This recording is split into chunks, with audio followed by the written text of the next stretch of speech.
It Came from the Sky by Humongous.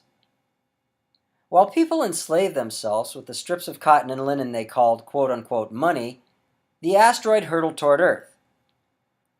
Unaware, the volitional vassals prayed their pointless jobs would hasten by. This was how they chose to spend their trivial existences.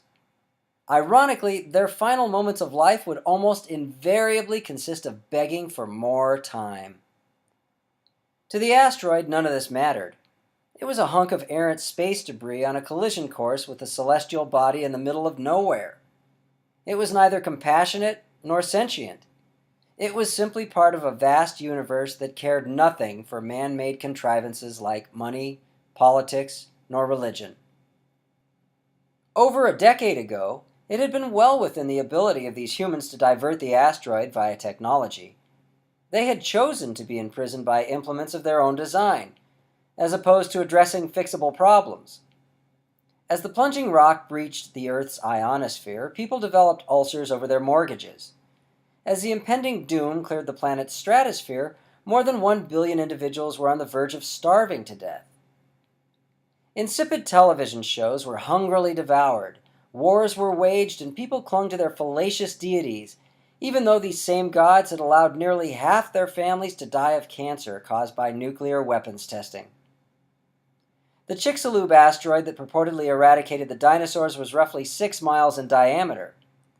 The celestial body streaking toward Earth on this day in 2002 was nowhere near that size.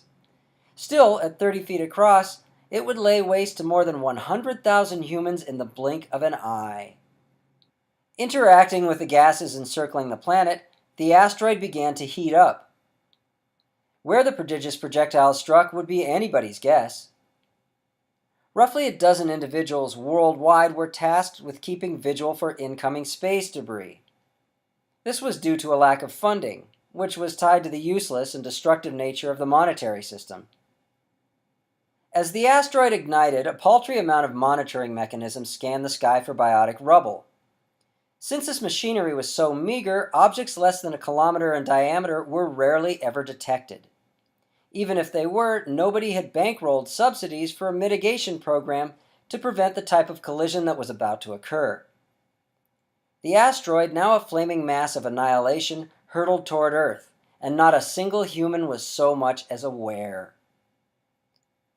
The previous scenario may sound like a chapter from an apocalyptic novel, but it describes an actual event in 2002.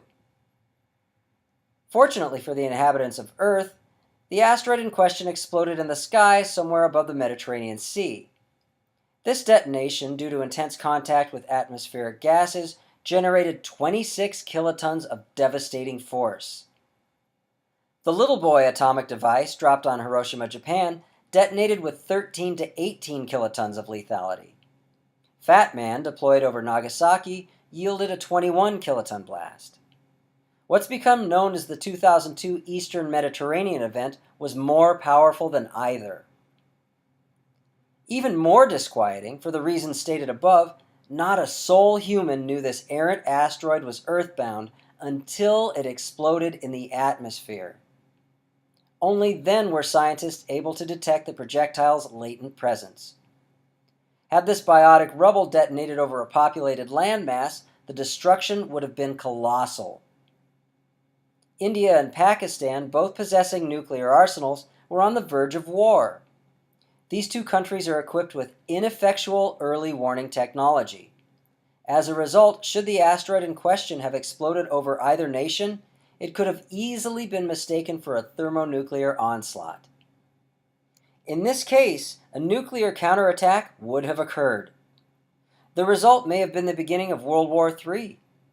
The ensuing confusion could have terminated in other nuclear-capable countries deploying their stockpiles.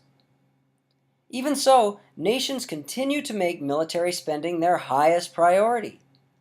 To any rational species trapped in a cosmic shooting gallery, the top concern should be an escape plan from the celestial body upon which they find themselves incarcerated. If humanity were suddenly faced with having to fend off a sizable asteroid, pandemic, or a supervolcano eruption, we'd be doomed. We have no place to run. In addition, we only have ourselves to blame. since we engage in insignificant ideologies like money, politics, and religion that waste time we should be spending on formulating a solution. Obviously, the author is not an advocate of the monetary system, politics, nor religion.